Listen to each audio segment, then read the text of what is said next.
Why did you leave the Democratic Party to be where you are today? Every one of you has a book there where I go into detail about exactly why I did that. But, you know, there are a few different things that you've cited there in those quotes. And we won't spend too much time dissecting every one of them. But I've made no secret about the fact that there were different decisions that President Trump made that I disagreed with. The one vote that you cited was I was the only Democrat in Congress who did not vote to impeach Donald Trump because I saw what that was exactly. It was a political witch hunt specifically for partisan reasons and how dangerous a precedent that sets. Our founding fathers warned against that impeachment being used for partisan purposes rather than for what it was actually intended for. I never got into the kind of personal smears and attacks that the Democrats did against Donald Trump when he was president, because I felt that for our political discourse in this country, whether we agree or we disagree, we need to stay focused on the substance. A lot has happened in our country from then until now. I was critical of my then party's president, Barack Obama, and earned the ire of Democrats at that time. Mm-hmm. I've been known to be an independent thinker and a straight shooter. My country comes first. It always has. It always will.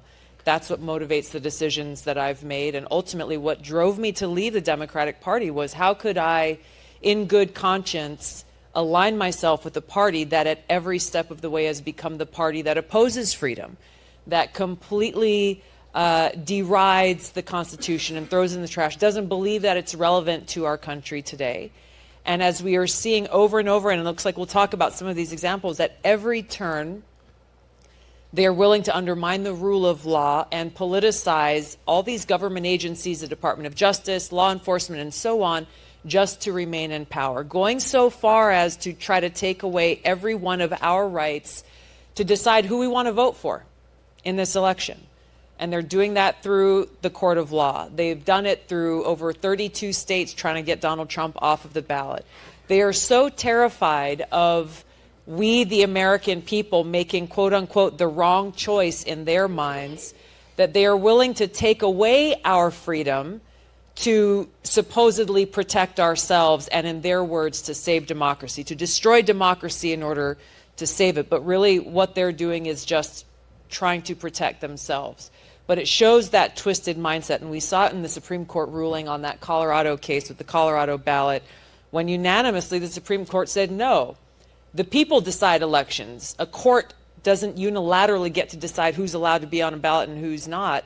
And the reaction from people like David Axelrod and senior Democrats and the Democrat elite across the board, they immediately criticized the Supreme Court, which included some of people from their team, and threw up their hands and said, oh gosh, I guess the American people have to be the ones to save our democracy.